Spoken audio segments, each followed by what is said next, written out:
How to log out from your Microsoft Outlook.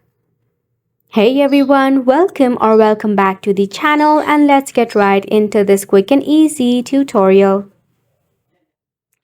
For start off, launch your Outlook application in your mobile device. Now over here to log out or sign out from your account, in your left hand corner navigate to your user icon. At the bottom, tap on the setting gear option. Within your settings, scroll down and under General, tap on the Account option. Click on the account you wish to log out. Now over here, you need to scroll down to the very bottom and click on Remove Account. For confirmation, click on Remove once again. By this way, you'll be able to log out or sign out from your Microsoft Outlook. And don't worry, this is not the account deletion. You can go ahead and sign in into your Outlook account anytime you want.